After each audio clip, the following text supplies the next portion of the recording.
Boa noite, a paz do Senhor. Eu vim trazer a 8ª aula da Escola Bíblica Dominical e essa aula fala sobre sermos verdadeiros. O texto áureo da lição está em Salmos 32, 2, e diz assim para nós: Bem-aventurado o homem a quem o Senhor não imputa maldade, em cujo espírito não há engano. Eu quero pedir para que vocês deem continuidade na leitura diária, tá? Nós vamos passar agora para o texto bíblico da lição.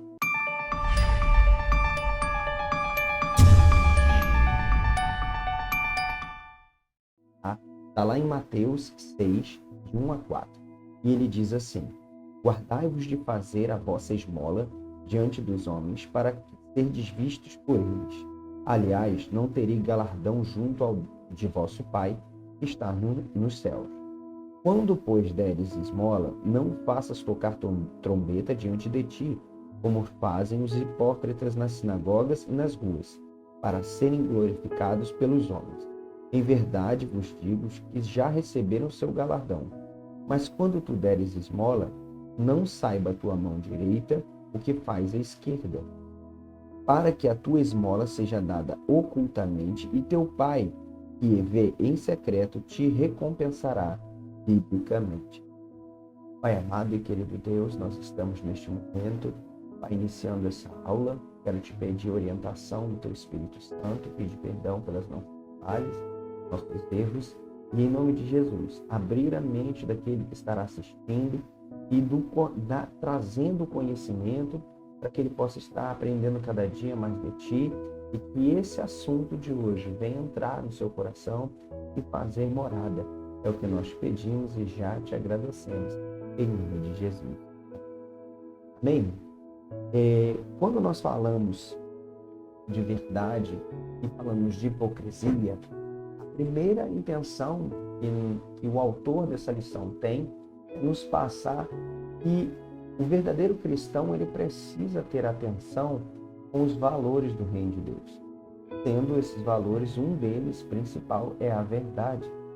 Então, nós precisamos combater a hipocrisia, para que a gente venha entender o que é hipocrisia. E para que a gente entenda como viver na verdade, nós vamos começar com algumas coisas. A primeira situação que nós temos que aprender é o que é hipocrisia. Por que Jesus fala tanto de hipocrisia? Por que essa hipocrisia ofende tanto a Deus e traz tanta ira, do Senhor contra aquele que a pratica? A hipocrisia, ela tem a definição no grego da palavra hipócrita. Significa alguém que interpreta um papel, um personagem em uma obra teatral. O uso dessa palavra no Evangelho de Mateus caracteriza o hipócrita como uma pessoa cujos atos pretendem impressionar os observadores. Ou seja, são aquelas pessoas que querem causar impacto nas outras, mas na verdade aquelas atitudes não retratam o que se passa no interior delas. Então, exteriormente ela passa algo, mas interiormente a sua intenção é completamente diferente daquilo que ela está trazendo externamente. E quando nós vemos isso, a intenção, o autor fala sobre o desejo do hipócrita. O desejo do hipócrita é passar uma aparência exterior, mas ocultar aquilo que se passa no interior. E para isso, ele cria toda uma interpretação teatral daquilo que ele faz exteriormente. E o seu interior fica oculto àquelas pessoas. Mas como Deus conhece o nosso interior, a única pessoa que o hipócrita não consegue enganar é o nosso próprio Senhor, é o nosso Deus. Amém? E quando nós falamos de hipocrisia, nós entendemos que o cristão ele precisa lutar para não entrar pelo mesmo caminho daqueles que praticam a hipocrisia. Então, como é que o cristão pode fazer isso? Como o cristão pode lutar para que ele não cometa a hipocrisia? Porque a hipocrisia é justamente você passar algo externo e no interior não pensar naquela mesma forma. Então, a ideia é sempre você estar atuando de acordo com o seu homem interior, de acordo com aquilo que se passa dentro de você. Você seja honesto e verdadeiro em suas palavras. Quando você for expressar algo aquilo que verdadeiramente você está sentindo, ou aquilo que verdadeiramente você quer passar e está vivendo, e não apenas uma máscara, não apenas uma situação onde você encena algo para impressionar ou para dar a impressão de que você é algo que você na verdade não é.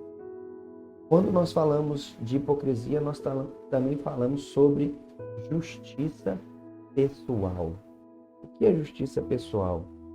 Por intermédio da justiça pessoal, os discípulos de Jesus deveriam viver diferentemente dos fariseus, os quais projetavam em suas práticas religiosas mostrar ao público sua grande espiritualidade.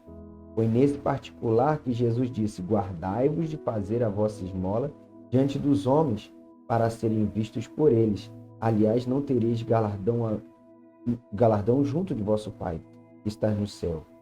Os discípulos de Cristo, que viviam os ensinos, eles teriam que ser conscientes de que nenhum ato de justiça pode ser praticado com a intenção de glorificação pessoal, ou seja, eles não poderiam fazer nenhuma justiça, nenhum bem, simplesmente para que as pessoas reconhecessem ele como pessoas boas.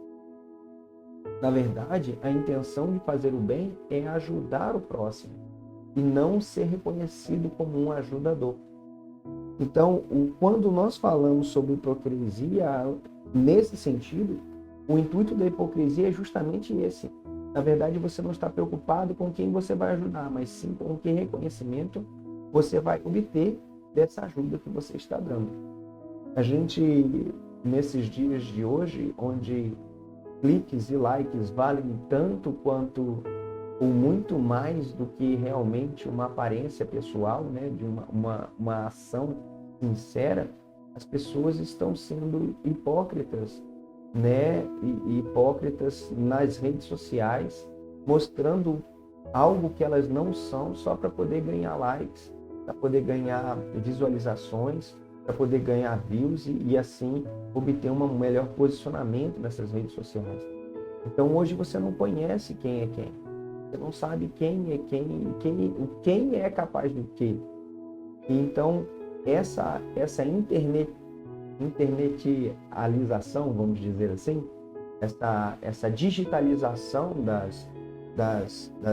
dos relacionamentos sociais está dificultando cada dia mais você saber quem é quem, porque não é somente a questão de você não estar próximo dessa pessoa, mas é a questão que a pessoa agora ela vive uma vida em que ela agora ela se molda ao padrão da sociedade para que essa sociedade a aceite, e aí agora ela tem o retorno em likes, em cliques, em visualizações, e isso daí traz para ela uma realização pessoal ou até realmente profissional, porque muitas pessoas hoje agora estão vivendo dessa forma, vivendo de situações onde elas são reconhecidas pelas pessoas pelo aquilo que elas fazem, e aí a gente não sabe se elas fazem isso por vontade própria de querer fazer ou se elas estão fazendo isso porque querem obter likes, querem obter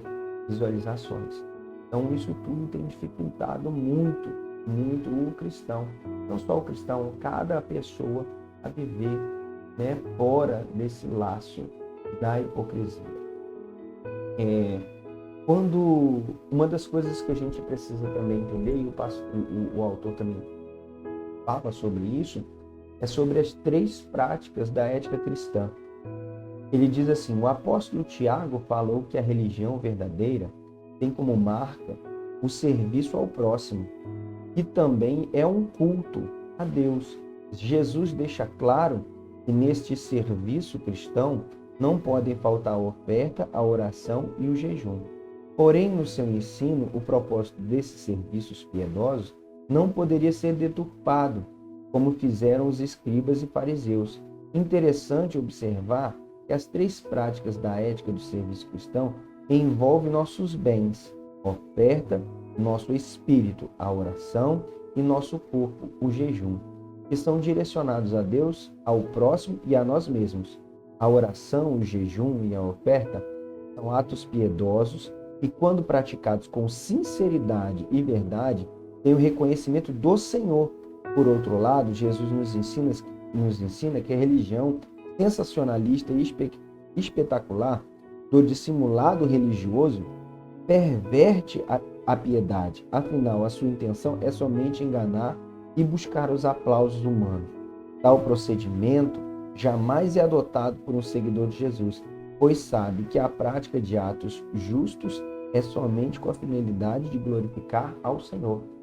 É interessante que isso me lembra, irmãos, Paulo e Silas, quando passavam, e uma moça que estava possuída por um espírito de adivinhação, e ela começa a falar, aí vai Paulo, aí vai Silas, aí vão os filhos do Deus Altíssimo, servos do Deus Altíssimo, e ela ia glorificando a eles, né?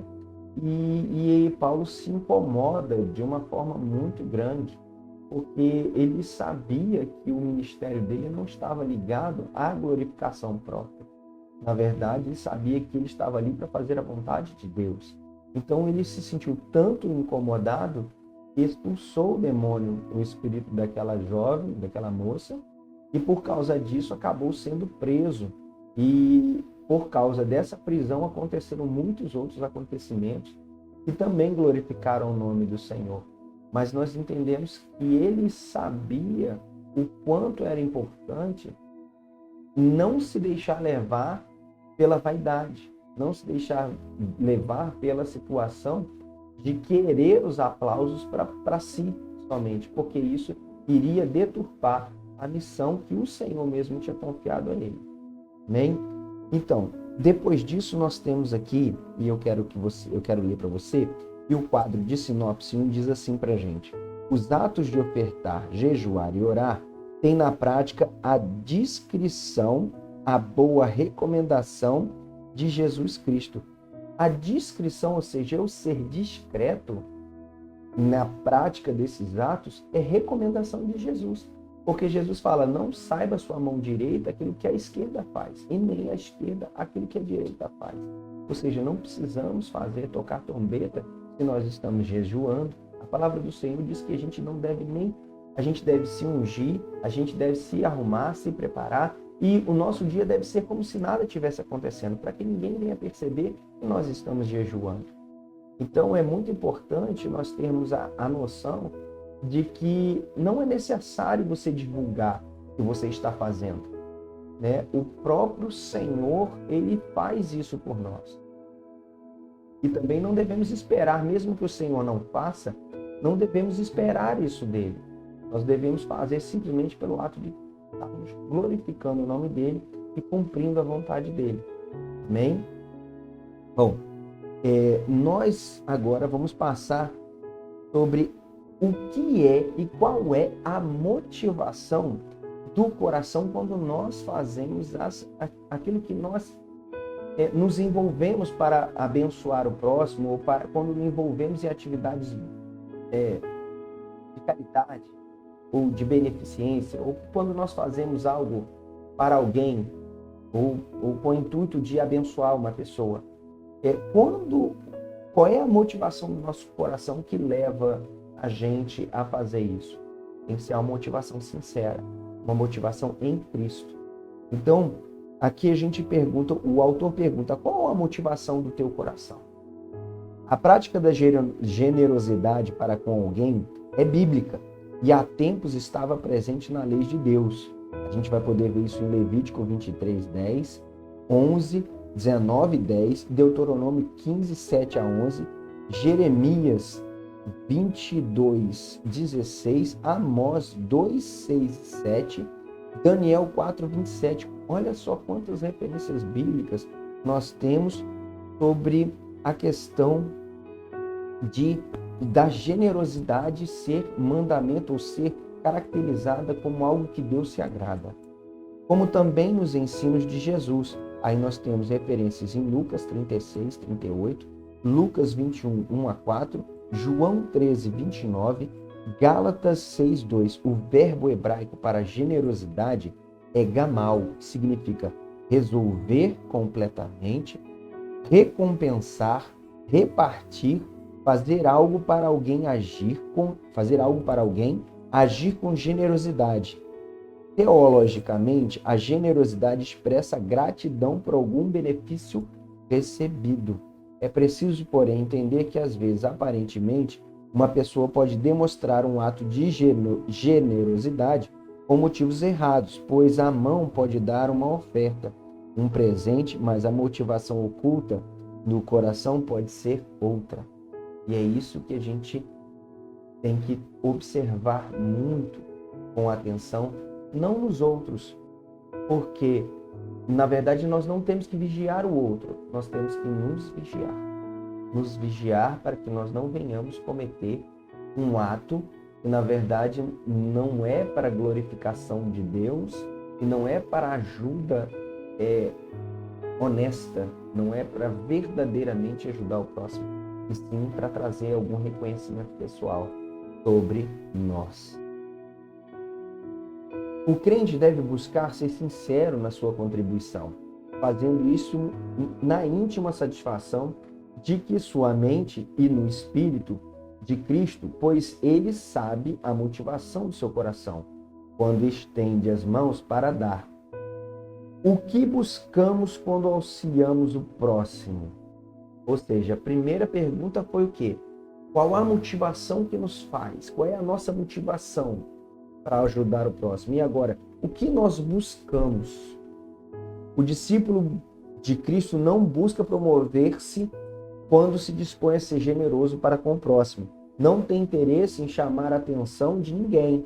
Todavia, a sua beneficência e generosidade são atos piedosos, praticados como partes essenciais da religião pura para com Deus, que é cuidar dos órfãos e das viúvas. Isso está lá em Tiago 1, 27, Mateus 25, 36 e 1 Timóteo 5, 2. Tomando Cristo como exemplo maior, o qual andou por todas as partes fazendo o bem. Atos 10, 38. É interessante, irmãos, porque na época de Cristo, muitos se diziam profetas, muitos se diziam curandeiros, muitos se apresentavam como enviados de Deus. Só que a grande diferença e principal característica de Cristo é porque Cristo jamais buscou nenhuma glória para si mesmo. Cristo sempre buscou glorificar aquele que o enviou, aquele que tinha arregimentado ele, que era o seu próprio Pai, que era o próprio Deus Pai. Então, quando Cristo se coloca em fazer a vontade de Deus, ele diz, e ele acaba sendo o primeiro exemplo para nós, que precisamos primeiramente fazer a vontade de Deus e não buscar a nossa própria beneficência, o nosso próprio reconhecimento. A palavra do Senhor diz que primeiro nós temos que amar ao nosso próprio. Primeira coisa que nós temos que pensar que acima de todas as coisas temos que amar a Deus. E segundo, a gente tem que amar o nosso próximo. Então, quando a gente ama o nosso próximo, a gente não faz beneficência a ele por causa de reconhecimento, por causa do que alguém vai pensar sobre nós. Ah, ele é um homem de Deus, ela é uma mulher de Deus. Ah, ele é um homem bom, ela é uma mulher boa, tem um coração bom, tem um coração... Se ele tem um coração essencialmente bom, ele não vai se preocupar com isso. Ele vai se preocupar primeiramente em me ajudar. Ela vai se preocupar primeiramente em se dispor e estar disponível a ajudar. Então, o verdadeiro cristão tem isso dentro do seu coração. É interessante que Jesus adverte a respeito de qualquer um que haja em busca de receber louvores dos outros, ou transforme atos piedosos em atos profanos. Quem age dessa maneira sempre será visto por Jesus como um hipócrita. Nossa religiosidade nunca deve ser para orgulho pessoal e desprezo dos outros, pois, procedendo dessa maneira, estaremos no mesmo nível dos fariseus. Nosso Senhor deixou claro que a nossa justiça deve ultrapassar a deles. Caso não seja assim, não teremos parte no reino de Deus. Olha como é forte.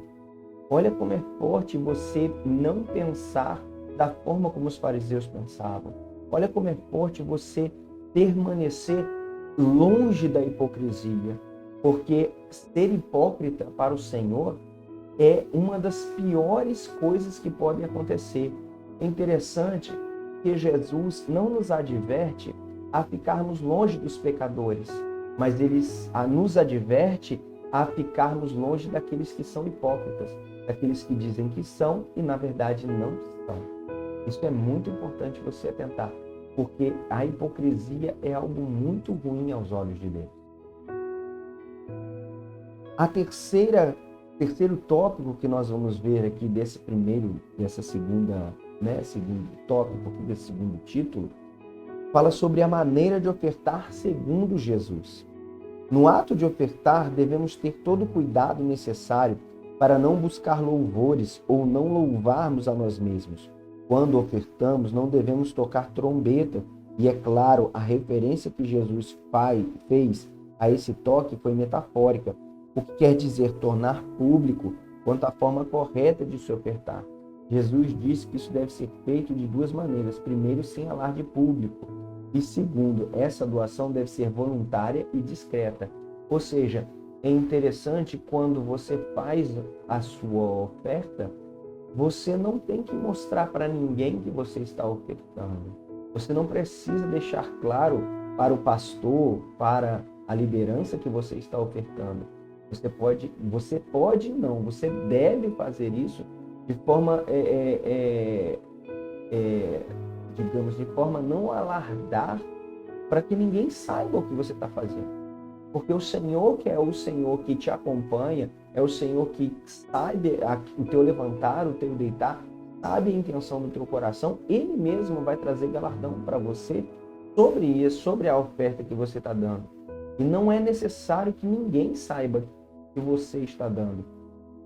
Muitas das vezes, dentro da igreja, há o cartão de dízimo e há a questão do dízimo, das ofertas, não porque nós queremos saber ou que a liderança da igreja quer saber aquilo que você está ofertando para poder te exaltar ou te corrigir. Não, jamais isso. A visualização ou, digamos, a organização é meramente eclesiástica, é meramente administrativa.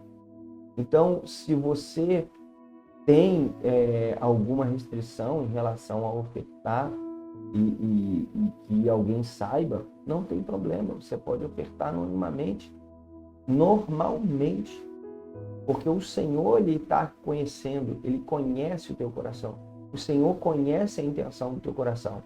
E também, você que tem essa intenção de ofertar publicamente, se você fizer isso com uma intenção do coração que não condiz com a tua oferta, olha como a hipocrisia já está dentro de você. Então precisamos realmente tomar muito cuidado com isso. Tá? Nós precisamos estar, principalmente quando se fala em oferta, nós precisamos principalmente estar com o coração aberto, com o coração livre, para ofertar de maneira sincera ao Senhor, tendo a sensação, tendo a noção, a ideia e a verdadeira percepção de que isso é para agradar o Senhor e não para simplesmente agradar pastor, agradar líder, agradar a igreja. Não, não é isso. A oferta deve ser feita diretamente com o teu relacionamento com Deus, porque é isso que vai abrir as comportas dos céus e é isso que o Senhor se agrada. Não é daquilo que nós fazemos simplesmente para mostrar que estamos fazendo. Amém? Quando a gente fala sobre essa questão de oferta, o autor fala aqui na sinopse 2, o Sermão do Monte nos estimula a estar plenamente consciente a respeito da motivação do coração no ato de ajudar ao próximo. Ou seja, a principal motivação que nós devemos ter em ajudar ao próximo é justamente o amor que Deus nos derramou, né? Não só por Ele, mas também pelo nosso próximo. Nós precisamos ter isso intrínseco no nosso coração. Porque se eu não tiver amor, em vão eu faço todas essas coisas. A palavra do Senhor, se eu não tiver amor, ainda que eu falasse a língua dos anjos e dos homens, eu seria como um sino que tine. Isso não me aproveitaria de nada. Agora nós temos que entender, e vamos passar para a terceira parte dessa lição, que fala que Deus contempla o bem que realizamos. Ou seja, primeira coisa, o Deus que contempla, ele vê todas as coisas. E se ele vê todas as coisas, eu não preciso fazer alarde daquilo que eu faço de bom. Deus que tudo vê. Um dos atributos divinos é a onisciência. Deus é descrito nas páginas das Sagradas Escrituras como aquele que tudo vê. Para ele não existe surpresa nem desconhecido. Está lá em Gênesis 14. Nada pode escapar da onisciência divina. Isso também está lá em Gênesis 16, 13, Salmo 139, Mateus 10, 30, Hebreus 4, 13, João 21, 17. Seria triste demais para nós servirmos a um Deus que não tem controle das coisas, nem sabe o que vai acontecer. O que nos dá segurança é que até aquilo que vamos pedir a Ele, Ele já sabe. Olha só como é maravilhoso esse Deus que nós servimos. Como Deus faz, como Deus tem a percepção de tudo que acontece, e nós não temos condições de enganar esse Deus maravilhoso. Então é por isso que nós não temos que ter preocupação em fazer alarde de nada, em fazer as coisas sinceramente apenas por fazer. Nós fazemos porque com um coração sincero, querendo ajuda e não reconhecimento das pessoas. O Deus que recompensa. O nosso Deus contempla tudo, e em especial o bem que fazemos. O escritor da carta aos Hebreus diz que o nosso Deus não é injusto para se esquecer da nossa obra e do trabalho da caridade que foi mostrado para com o seu nome. Você está vendo que o trabalho que foi mostrado para com o nome do Senhor não é para nem com o próximo.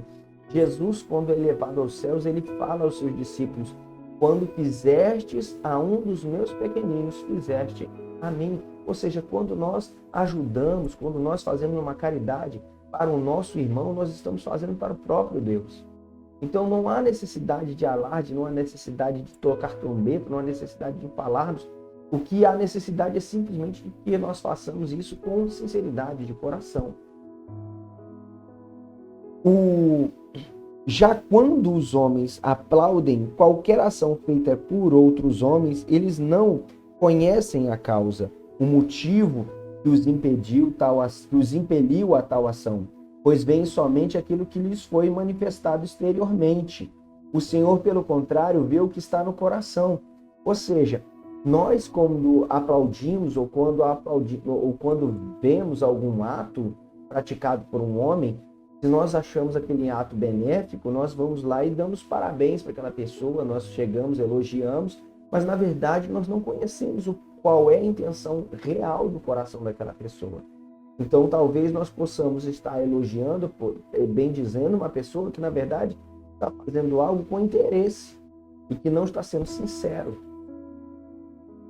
Quando um crente procura fazer algo apenas para que outras pessoas vejam, está desprezando os ensinos verdadeiros de Cristo, que especificamente afirmou que nada deve ser feito para se receber aplauso dos homens. Ademais, ainda age como se Deus não estivesse atento a tudo que ele faz. Os verdadeiros servos do Senhor são conscientes de que quem recompensa é Deus. Por isso praticam suas obras no anonimato, em secreto, por amor ao Pai, porque sempre querem agradá-lo em tudo. O salvo em Cristo deve lembrar que Deus irá recompensar cada um segundo o seu procedimento. Portanto, é sempre bom fazer o bem, lembrando de que aquele que sabe fazer o bem e não faz, está pecando. Ou seja, se nós podemos fazer o bem, por que não façamos? Por que não podemos fazer, né? Por que estamos parados? Então vamos agir de acordo com aquilo que o próprio Espírito Santo coloca em nossos corações, de uma forma honesta e sincera. A sinopse 3 fala assim: as palavras dos seguidores de Jesus devem apresentar retidão e honestidade, ou seja, sim, sim e não, não. Quando podemos fazer, faremos. Quando não podemos fazer, dizemos que não podemos. E assim seja sempre, para que nós não venhamos cair na cilada, tanto de dizer uma coisa que não possa ser verdade, quanto de repente cair no laço da hipocrisia. Conclusão: por meio de Jesus ficamos cientes de que Ele deseja que andemos na verdade, sejamos honestos e que a nossa justiça ultrapasse a deles em todos os aspectos, sem jamais buscar exibição. A deles quem? Dos escribas e fariseus. Então nós precisamos sempre ter a nossa justiça tendo base principalmente na justiça que vem de Deus, porque essa justiça é perfeita, essa justiça é agradável, essa justiça pode trazer benefício para todos. Então, primeiramente, não precisamos de reconhecimento humano, precisamos simplesmente de fazer a vontade de Deus para agradá-lo e para glorificar o nome dele. E é essa a visão que essa lição passou para nós. E eu quero dizer para você, fica na paz.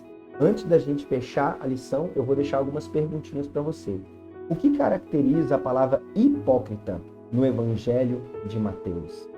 Quais são os 3 grandes deveres cristãos de acordo com o ensino de Jesus, qual é a nossa forma correta de ofertar? Quais são as partes essenciais da religião pura para com Deus? E qual é o atributo divino que foi destacado nessa lição? Depois vocês respondem aí nos comentários, tá? Que Deus te abençoe e até a próxima aula.